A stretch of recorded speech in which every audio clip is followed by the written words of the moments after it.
I'm so excited to have the opportunity to talk with you. And I guess I would love to just start by talking about what it was like growing up in the Jim Crow South and how you found your way to athletics. What it was like in the Jim Crow South. I mean, we would, I was somewhat. I would like to think our family was somewhat sheltered, and I grew up on a dairy farm, and where the dairy farm was, the owner, and we did not own it. We were tenant farmers, or sharecroppers, whichever one you want to say.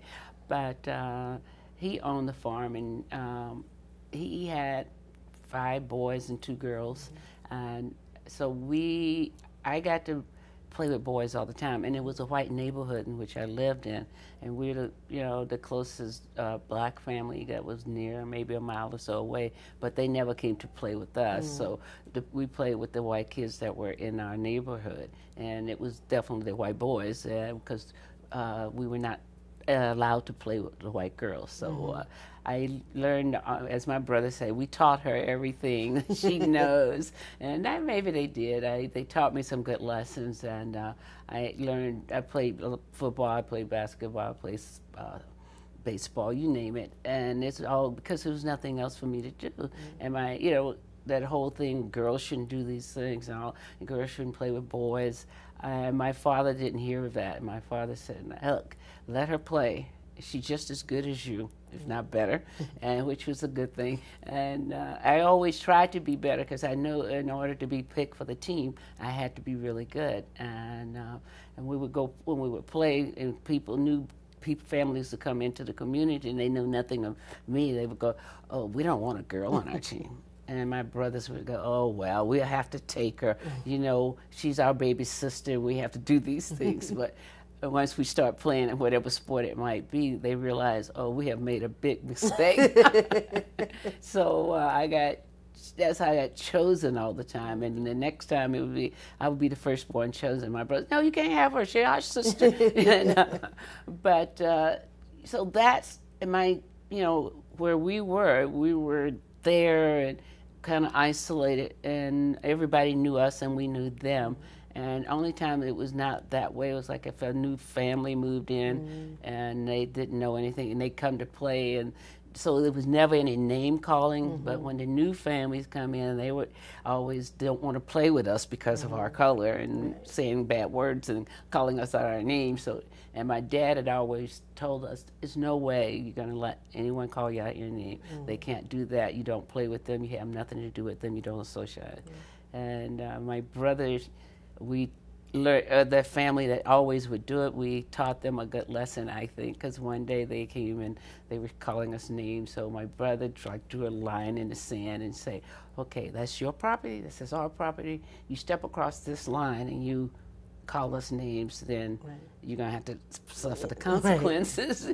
And so, of course, they did it. And then my brother turns to them and says, well, I'm just going to let my sister beat you up.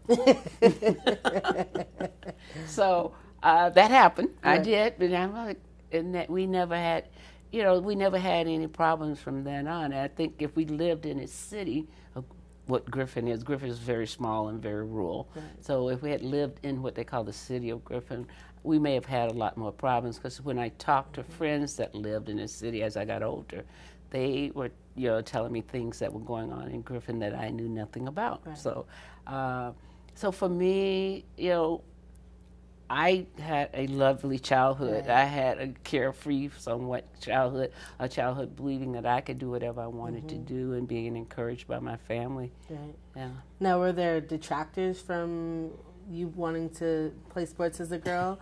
Were there times where you recall people saying, besides from the neighborhood kids?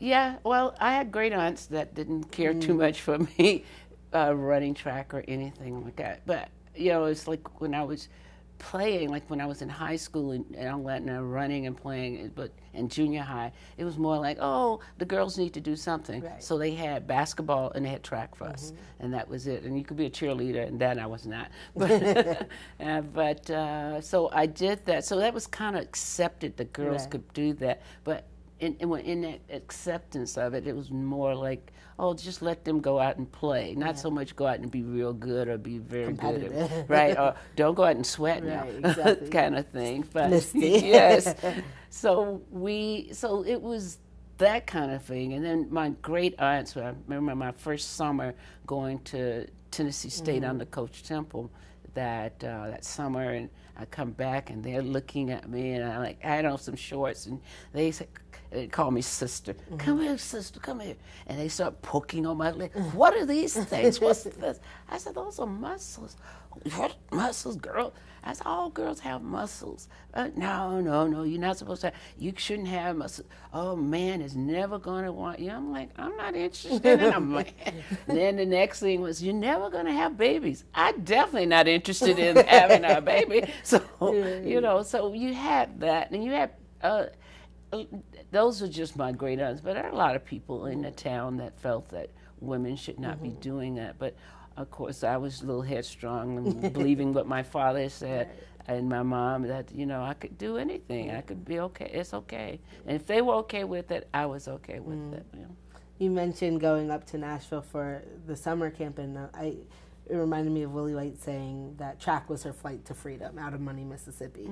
And she talked about the first time she was asked to go up to Tennessee State, and her grandfather said, well, you can stay here and pick cotton for the rest of your life, or you can go run track. What was your first experience going to Nashville like? One in which I never wanted to run track again. They worked you hard. Other than that, well, it was because I was running in Griffin, and I was mainly going to practice maybe twice a week, if that. And then when I call him Mr. Temple because that's what we do. But he saw me run at a track meet in Fort Valley, which is like the state meet. And he said, he came up and asked me, talked to me, and said, would you be interested in coming to Tennessee State for the summer? And I was like, yeah, I guess. Being 15, it sounds like something I could do. And so he said, well, you'll hear from me. And then within a couple of weeks, my mom would get a letter from him saying he's coming to visit. Well, coming to visit? This is real. But that's something Mr. Temple did. He went to every girl's home and talked to their parents. And my father had passed away by then. So he came to our home and he talked. And my mom had one of her good friends there, Miss Jessie Lee. And she was like, so she had her there because she had gone to college and she was highly educated. So my mom wanted to make sure everything was up and up. And, she read all the paperwork and all that. So we were sitting there, and he must have talked, seemed like to me forever, and talked about what his rules were. And he was very strict. He had, what I say goes and all. And he was telling my mom all these things. And I'm thinking, that's kind of like being at home. Right. But, after he finished talking, he said, well, so Tyus, because he called everybody by their last name, so Tyus, what do you think?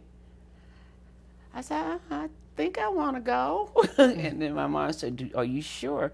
I said, yeah, because there was nothing to do in Griffin. I mean, I was 15, so playing with the boys. A lot of people didn't like that at 15. But, you couldn't just do pickup games and I could be in the game, but I could go and watch them play, and if they needed somebody, okay, come on and be in. But, so it's like, okay, I'll go. And I went that summer. I took the train with my little shoebox and food. And I know Miss Jessie Lee says to me that now you go in there and you just sit in that train and don't you talk to anybody. You sit there all prim and proper and don't talk to anyone. And then she said, let me remind you this. The reason the fish get caught, it opens its mouth. So you just sit on that train and don't talk to anybody. I was never a talker anyway, so it's not like I was going to talk. And so when I got there at the train station, Mr. Temple said, well, I'll be there right there when you get off. And I get off the train, and there he was. And he says, Tyus? I said, yes. And he goes, this is Rudolph. I said, oh, hi, how you doing? I'm just going, who is this tall lady? And we get my luggage, and we get in the car, and then they are talking, Mr. Temple and Wilma, we call her Skeeter. Yeah. So they were just running off, just talking. And I was sitting in the back seat going, oh my gosh, these people talk a lot. Why do they talk?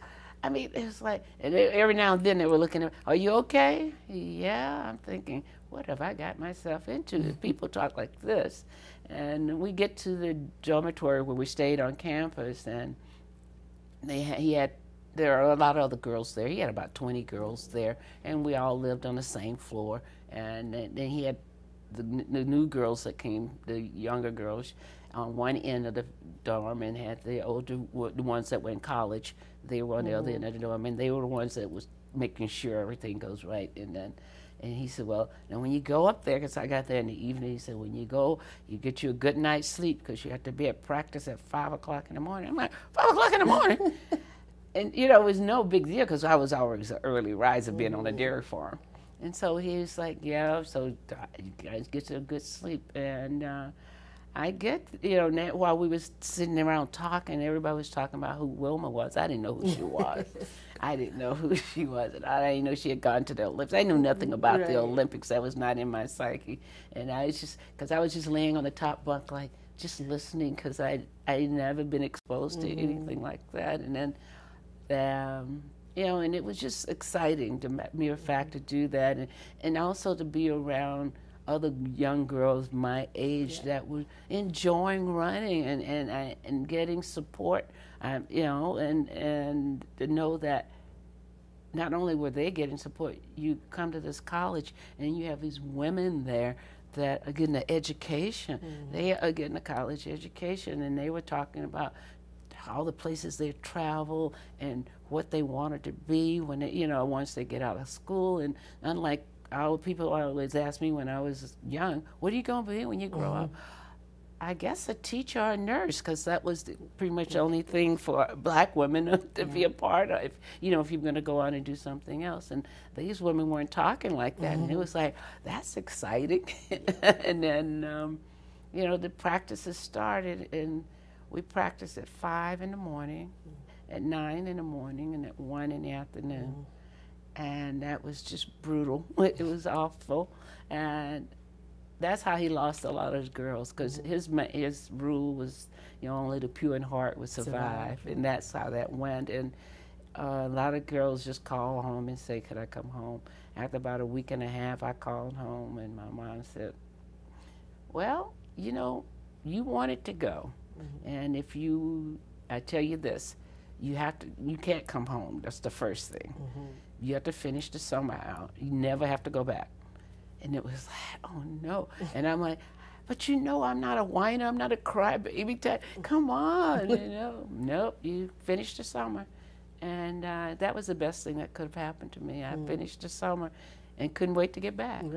Yeah. So Wilma talked about how Bay Fags kind of mentored her when she came in to the summer program early before the, before 56. Did you find the same kind of mentorship with the older girls, or there was also competition? What was the dynamic? Well, the dynamics there, I still marvel at the fact that he was able to bring in all these women and have them there and have a good working cohesive group. Now, I can't say everybody was the best of friends, but you would have, as a person looking on, you would have never known there could have been a rift between a group or two people or something like that, because he made sure that the older girls taught the younger girls, and not just on the track, but about everyday life, and about if you travel, what to take on a trip and what not to take, and all those kinds of things. So that was, to me, something that I will always cherish and honor, because I met my best friend, who's Edith, and she had gone a summer before me, and then I met her that summer. And Edith and I have been friends since we were 15 and 16, and we are still friends, and we still talk almost every day. And I don't know if you can find that. It's just the way he set it up, where, you know, that, you know, you trust each other. And you find a lot of times people talking about you can't. women not to be trusted and all those things, but no, I don't see that. I see it totally different, and it's just that you have to find the person you can trust. And he instilled that in us, and he made it. I can remember Vivian Brown, and I remember being that first summer there, I really had trouble running because I was always running, like my arms were all over the place and I looked horrible. And Mr. Temple said, well, as soon as we can straighten these arms out, we'll be okay. So I got my arms straightened out. Then I started running. He started calling me the mechanical man because I was running like, like the Tin Man type thing. And I just could not get it. And I felt, and that's the other reason I wanted to go home, because first of all, I was getting beat all the time. I was so used to winning. And now I'm getting beat, and then he's laughing, well, not so much laughing at me, but calling me the mechanical man. And I was like, I can't believe this. And so Vivian said to me one day, Tyus, you have this, you got this. You just need to relax. You just want everything perfect. It's not perfect. And it's amazing, just her saying that to me, I totally relaxed. And I start, and then Mr. Temple could even see, he was like, you're running better, you're doing what you're supposed to do. But every time he would say it, I would sit up and still run like the mechanical man. But when Vivian said it, it made such a big difference in my life. And now I started to look at running and feeling better about my accomplishment and wanting to come back the next summer. Yeah. So you then earned a work aid scholarship to Tennessee State. Can you talk a little bit about the work aid scholarships? What work did you do for Tennessee? And this is, I guess we should say, nobody was giving work aid scholarships at this time. Exactly. Nobody was giving any type of scholarships for women to, compete, except maybe Tuskegee. Yes. And then later, Donna tries to implement the same thing in Hawaii. Yes. In, I think, Talladega. And that was really, they weren't really giving much of anything. So what did that entail, and what was that process like, being able to use track to go to college? Well, that was the only way I was going to go, that I did get a scholarship, because my mom was not going to be able to send me to school, and I wanted to go to school, but because it would be, when I would tell people I wanted to be a doctor, I wanted to be a nurse or a teacher, and I would always say to myself, I wonder how I'm going to do that. I got to go to school. I don't know how that's going to happen.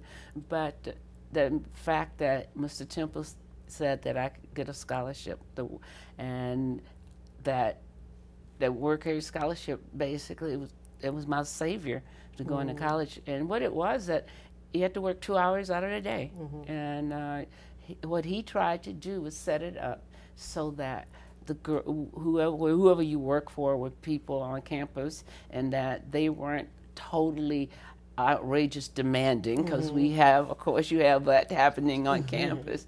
And I was lucky, I got to work, I get lucky and somewhat not lucky, I worked next door to the post office and off student housing.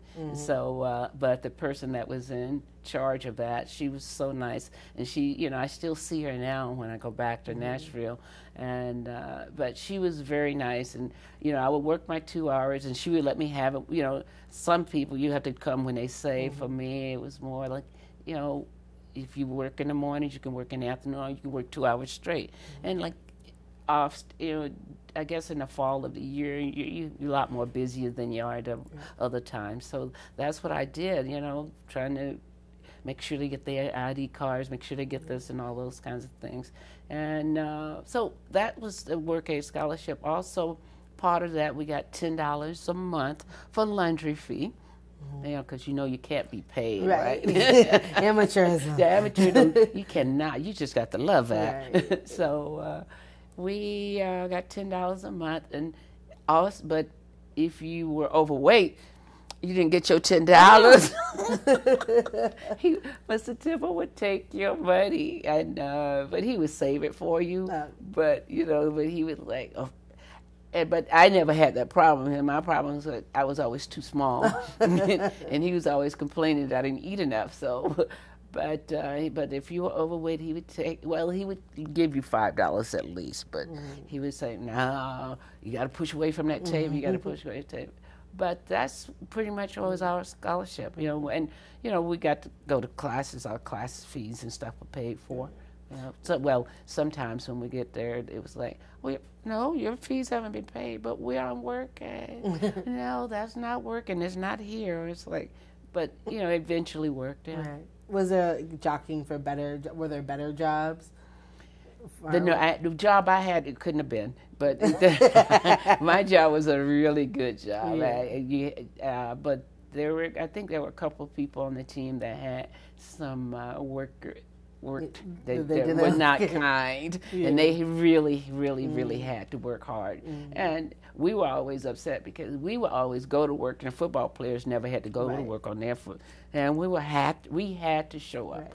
Right. Well, if you had a nice boss, then that was great. But if a couple of girls had some people that were not that nice for them, but but we made it, because Mr. Temple's thing was always that, hey, you're always gonna come up with adversities. People are always gonna have something else. There's always gonna be a bump in the road. You got to be able to maneuver around it, go through it. However, that you have to always be strong. Yeah. But it's definitely juggling a lot between practices and classes and working. Absolutely.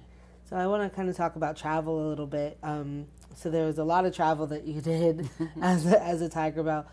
First, within the United States, were there times where like AAU meets or the national meets in locations that were segregated? Was it hard to travel as a team? Well, we travel in station wagons. In the car, yeah. So it was always hard because no matter where you go, you're going to go through a lot of the segregated towns and things like that. But it was always usually 2 to 3, depending on station wagons that were being used, in those big long station wagons, and the one that had the seat in the back where it was facing out. Right. And that's what the younger Tiger Bells got. Well, I must say the younger people that were on the team, because you're not a Tiger Belle right off the bat. Right. That's the key. So some rules about being a Tiger Belle.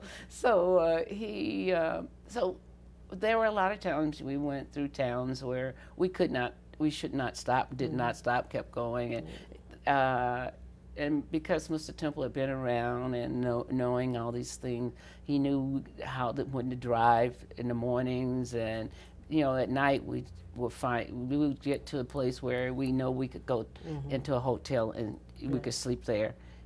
He didn't want to drive at night because he didn't want to be on the roads, didn't know what was going to be happening, and restaurants, the same kinds of things, where we were going to eat and all of that.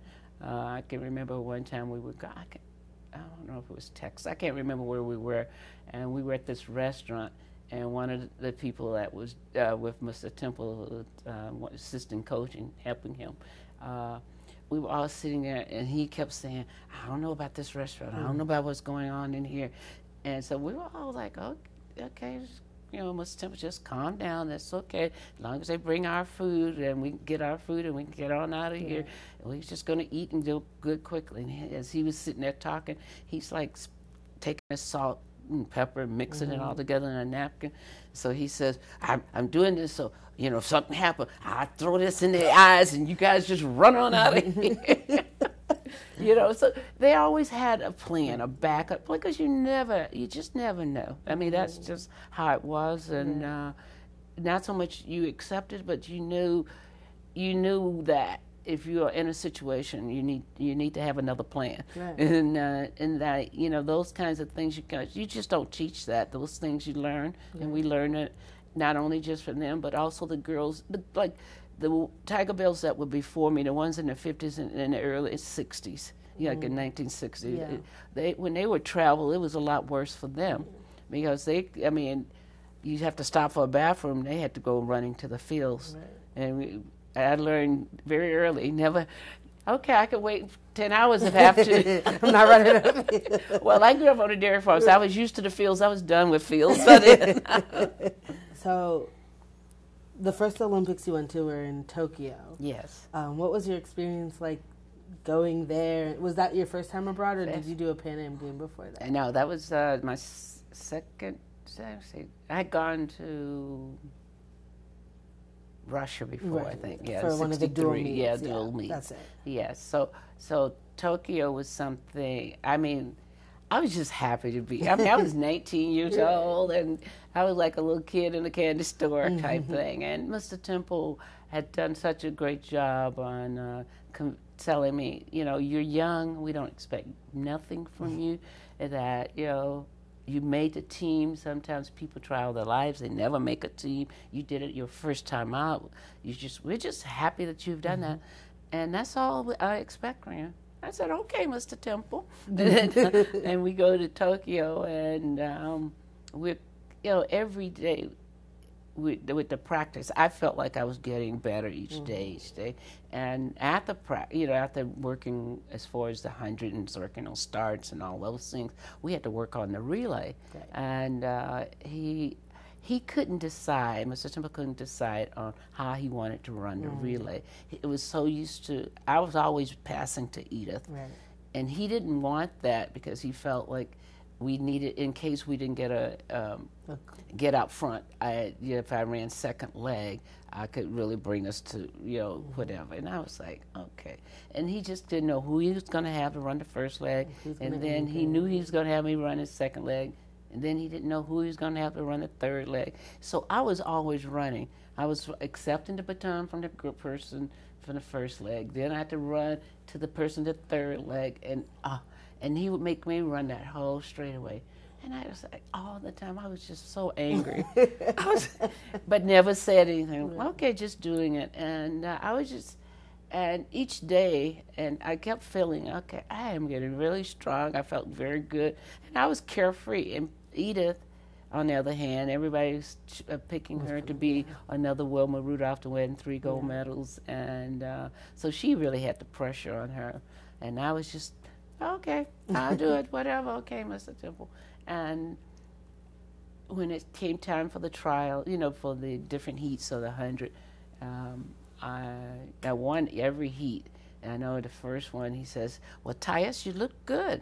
I said, well, thank you, Mr. Temple, and kept on. And the second heat, and he's there, and on and on. And then when we got to the finals, he came out, he was out on the track, because he was a coach too. So he came out on the track, and he was, while we were warming up, and he says, Tyus, I want to talk to you. I said, okay. I just want to let you know that you have done really well, and I'm very proud of you, but I'm still not looking for you to do great things. I think in 6 to 8 is going to be your year. I said, thank you, Mr. Temple. And he says, so, but you really look good. You know, you keep running that good, you probably could win a medal. I said, thank you, Mr. Temple. And he left to go talk to Edith, and I was like, as I was walking around the track, I went, I could win a medal. I could win a gold medal. Right. This is in my head. My little, being sassy, as my mom would say, in my head only. Right. But so I'm thinking I could win a gold medal. And I said, oh, gosh, I shouldn't be thinking like that. Okay, I got 68. And that's the first thing. I got 68. And then we went on, and when the 100 went off, and I was like, I got a decent start, and I'm running, and I'm thinking, where's Edith? I'm going, where is she? But you know, we've been coached. You know, you never look from side to side, because if you look to the left, somebody could pass you on the right, vice versa. So it was like, where is she? We're like at 70. I said, oh gosh, where's Edith? And then I could hear her, because she was right next to me in the lane. I could hear her coming, and I was like, oh, she is. Because she would always, I mean, I had not beaten Edith. Yeah, Edith was always, and so I said, oh, there she is. And the next thing I know, it was over. But I thought she was right there, and I didn't know that I won. So she was like, Tyus, you won, you won. I said, I did. So that's how that ended. It was more, I was totally shocked, because I was like, gosh, Edith was always beating me. And I was like, but like, I was just totally relaxed. And I can remember Edie saying to Mr. Temple later, well, I'm going to win at 200. And he says, don't be saying things like that. And she said, that's what's going to happen. That's what she did. So, and you got silver in the relay. Yeah, we did, believe it or not. Can you imagine? We got silver. But do you know what? We have a world's record. Yep. That is Is that strange or what? How do you do that? Can you explain that I don't to know. me? Could somebody out there tell me? The Polish team beat us. But then they won the first. They won the gold, and we got second. Right. They broke a world's record. They broke the world's record for it, and but they took the record from them, and then they gave us the record. But they didn't take their medals. Right. They took their record for a reason. Right. So they should probably take their medals too. That's what normally they do. Right. I just like to know, because I have 4 now instead of 3. Right, right. So maybe if somebody out there in the Olympic land could help me out there. I'm not too old to accept that goal. Exactly. So that year, speaking of other teams, we talked about this a little bit earlier, that year leading up to Tokyo, there was a Sports Illustrated cover with Flame and Mamie's team down in Texas.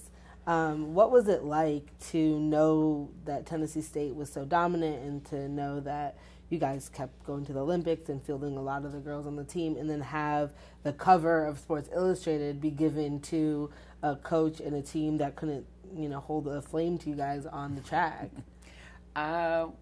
Needless to say, I just thought that was the worst thing in the world that could have happened. You have here a coach that has coached over 40 Olympic athletes and have brought home over 23 medals, 13 of them gold. Right. And he's never been on the cover of a Sports Illustrated. None of his women have been on the cover of Sports Illustrated. You think about 1960, the whole relay team was from Tennessee State. And in 1956, 3 of the women from the relay team.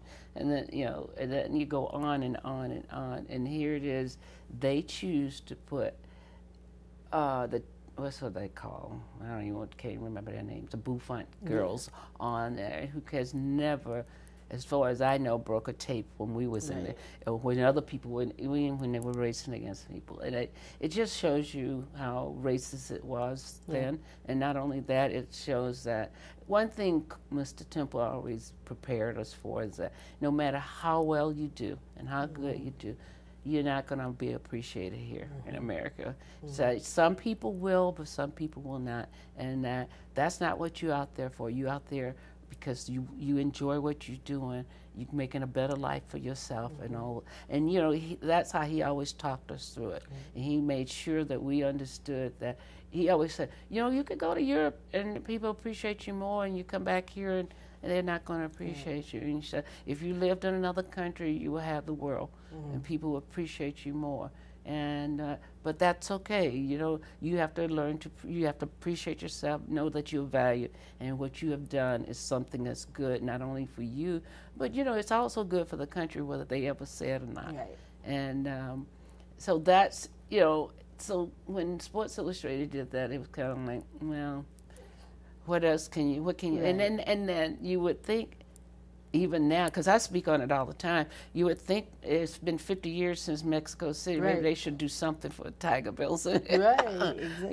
So you think about that's just for Mexico. You think Mr. Temple has had people on the Olympic teams since 52 to 80 something. And not even just the United States. Right. Oh, right. Panama and Bermuda and Jamaica. Yeah.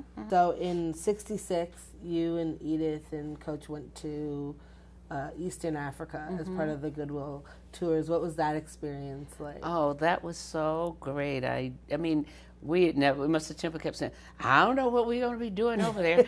We was like, well, they had invited us to come, listen to this, because they wanted to encourage the young African girls to get involved in sports. Right. Who would have thought? So that's why we were going over there, and we were supposed to spend a whole month or more over. But while we were there, that's when the airlines, first time they've ever had a strike, and then it was like, well, so we didn't get to spend a month. I think we stayed 3 weeks or 2.5 weeks. I can't remember. But because they couldn't guarantee when we would get back, and we had to get to school, we had to go back to school. But, so but it was such a great trip. I learned so much. I can't speak for everybody. I just speak for me. I just learned so much about me as a person and about the country, and just the mere fact that to go to Africa and it was like, gosh, this is like Griffin. A lot of little towns, they were just like Griffin, and Mr. Temple would always say, now, because I didn't eat much, now, Tyus, when we over there, I don't want you embarrassing us or having them put us out the country because you're not eating the food over there.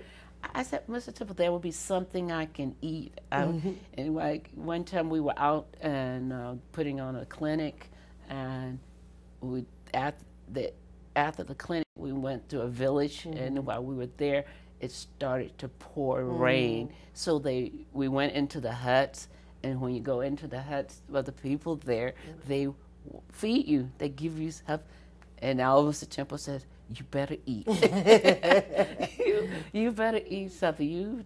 And I was like, I could do it. I could. It was like, so it went, but it just, for me, it was just educational, and it made me grow as a person, and just the fact that, I would love to do that again. It was wonderful. So I have two questions about international travel, and then we can try to wrap up. So one, when you were doing this tour and when you were doing the dual meets with Russia, did you have a sense that there was like the kind of the country's political goals were to use black athletes in a particular way during like the Russia meets or during the Cold War? Yeah. That's one. And did you have a sense of that? And then also within the Olympic Village or around the Pan Am Games, were there relationships that you had with other athletes from different countries? And in particular, was there any sort of camaraderie with black athletes from other countries that happened in these international spaces? Well, when we went for the Russia trips and all of those things, yeah, you knew that was a Cold War between. Right. I mean, that was always talked about, and now they give you a lot of literature that you should be reading to help prolong, So but the thing was, like, I can remember that first trip to Russia, and we got up to go to practice, and the older girls had told us this too. So when we were out, we'd leave in the hotel, and the Russian people would come up and they would start rubbing on us to see if it would come off. They would go ask for the translator to ask, "Does that come off? Does it come off?" It was like, because like they not seen us, but that had happened to other girls that were on, other athletes that were on the track team, and so.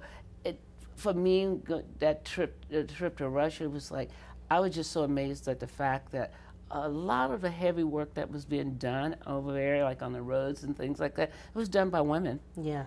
And I was like, that was just, that was an eye-awakening thing for me, and that not only did they do that, they wore so many clothes. I kept thinking, how did they do all this work with all these clothing on, and because they would have a dress on, and they would have something over their heads and scarves around, things like that. And they were doing heavy work, and I was like, this is totally different than what I know, So that was, that was a learning experience for me. And but we knew all the things that were going on, and be nice and do these things. That's what the Russia trip was all about. But they would, and on that hand, and then on the other hand, they're counting who gets first, who gets second, how many times, counting the medals and all those kinds of things. Oh, no, because there's no politics. Right. Politics and sports. No politics. And that was all, it always struck me as funny that way. Funny in the sense that, they tell you these things, and then you get to see a lot of this for your first time, and you have a lot to process. I mean, I was 18, 19, and that was a lot to process, And your second question? Oh, just about other athletes. So I think particularly in '68, after you dedicated the medals, the Cuban team also dedicated medals, but like to Stokely Carmichael. Yeah. So was there any within the village or within your travels times where you built relationships with? Oh, okay. Yeah. Well, it would not. No, not really, because you could. I just was not the talker, and then you have to be a person. I know not everybody's Earlene Brown throwing parties in there. Exactly, they're not. And so I was more like I was one of those people that liked to sit in, and if people are talking, to hear what's going on. I mean, to me, that was always the beauty of being in an Olympic Village, that you get to go to different dining halls. Right. You could eat at a different dining hall. And when you go to train, you see some of the people you're going to compete against. And you see people that you never, for me, I had never seen. I mean, growing up in Griffin, Georgia, it was black and white. Right. I didn't see Asian people. I didn't see Middle Eastern people. I didn't see any of that kind of stuff. So being able to see that was just such a growth for me, and I enjoyed it. Not so much I was going to go make friends with them, but if people talk and I could be there sitting and listening, that was always that. But there were other women on the teams that did. They made friends and they corresponded and stuff like that. I can remember a couple of times getting letters from an athlete that I know nothing about that wanted to know, I saw you, I met you when you were in Russia, or I met you when you were in Tokyo, just wanted to say hello, like a pen pal. And I didn't do that. But there were other athletes that did. I know Martha Watson knew a lot of. I mean, she was always talking. She had that gift to do that. So so I think there were relationships formed, especially in the long jump. She was in the long jump, and she was because you were around each other a whole lot. After the 100, 11 seconds gone. Exactly. But and also you have to be the type. You have to have that type of personality to do so. Well, the last question I guess we can end with is, so we're here and it's the 50th anniversary of 68 now. Of course, in that Olympics, it was a good Olympics for you. You became the first person, male, female, black or white, to go back-to-back in the 100 meters, which people thought at that time couldn't happen. Yes. And then the relay won, and it was a good, one of the best, I think, for me personally, the best track team we fielded, and Madeline Manning wins the 800, and it's a accomplishment. But of course, it gets overshadowed by Tommy and John's protest. Now, in this 50-year anniversary, we're doing a lot of reflecting on that moment and on that year. And I was wondering what your takeaway would be. And there's been discussion about, the fact that the OPHR failed to reach out to black women athletes in particular at that time. And so now, 50 years removed, what do you want us to remember about 1968 from your vantage point, and also what is the legacy in your eyes that we should take away from this earlier period of athletic activism? Well, first of all, 68 was a lot of things was going on. It was not just, and a lot of countries were having a lot of unrest, especially, and we go into Mexico City, and there was tons of, with the students unrest and a whole lot of things, and things that were happening in Africa. It was so much that was going on, and I think that was a movement started, and with the human rights movement, it started. The first it was just going to be a black boycott of the Olympics, and then it changed, and for me, it was more, they never really included the women. I think that was something that, we'd be talking about forever. I think that I don't know why they didn't include us. It's not like we had thoughts and feelings and all of that, and so they had that, and then once it's not going to be the boycott, it was just human rights. And then when Tommy and Carlos did their victory stand, it was more that I always looked at it as, it is so much unrest and so many things that are unfair that is not only happening here in America, but also throughout the world. And they were just bringing home the fact that something needs to be done. This can't for this country this world to survive. Things are going to have to change. People should not be treated that way. And so that's, to me, how I've always looked at that whole movement. And I could not say I was going to do these things. This is what I would want to do.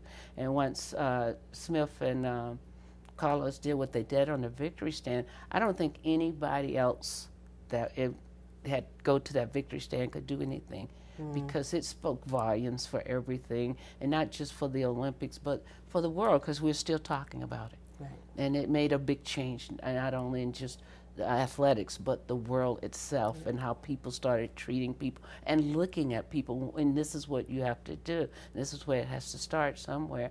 But then, as a team, we talked about it, but it was like, well, whatever you would like to do, you can do it. And I think a lot of things, there were a lot of people that did protest, but nobody knows about it. I mean, our relay team dedicated their medals to them. We wore black shorts. Some people wore black socks. Some people wore armbands. Ralph Boston went on the victory stand with no shoes. And, it was a lot of things that was going on and people were doing, but that never got put in the forefront because of what had happened with them. And everybody was on that. And I think now, here it is 50 years later, it's an opportunity for the world to know. And to know that there were a lot of people involved and a lot of people felt the same way Tommy and Carlos felt, and their silent protests, so maybe, so to speak, never got aired, but there, you think about, there are a lot of people that were out there protesting and saying a lot of things, and I think what could be, there were a lot of great, you talk about one of the greatest Olympics there, and it was, and it's like, another thing I just think too, the other part of that, we were fighting for human rights, and most people looked at it as a thing as far as color, but women human rights, that was one thing that we were definitely fighting for. I mean, you think about, okay, I was the first person ever to do that, and then you have Madeline Manning be the first one, American woman to, and it still holds true. Nobody's ever done that. And they thought black girls couldn't run distance. So. That's right, exactly, exactly that. And so, those kinds of things. It's 50 years later, but it's still never too late. Cause to me, I always think there are always going to be pioneers, and then not only that, in the pioneers and in the things that are being said and done, you're always going to have to go to the record books, and those names are there, and then. It's still, those names still should come to light, and I think with the new movements now with women and people accepting us more, and saying that, and women's really being empowered and speaking out for themselves, and saying no more of this, and we need more, and I think all of that did stem from '68, that. They start making people more aware, being more conscious of their surroundings and what's happening, not just to men, but to women. And I think '68 sparked that and started that, and we have to start somewhere, and somebody has to do it, and it takes a whole lot of people to do it, and it takes a whole lot of people to stand up and say. And it's not the easiest thing in the world, but it takes us to say that. And the other part is that it also takes for people that's in the writing world on television to interview the people that will speak out, and not so much the people that's saying, well, it's not so bad. It was bad. That's it's okay to say that and have something to back it up with.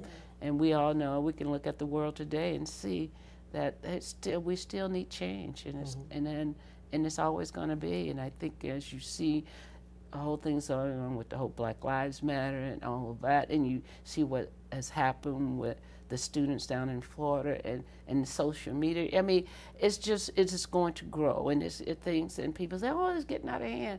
Well, no, it was already out of hand. Let's kind of bring it to the forefront, and let's at least stand up and say, okay, this. Whether you say it's wrong or what, but admit that, hey, we need a change. Right. And I think that's what happened in '68. It made the world create a change. Well, thank you.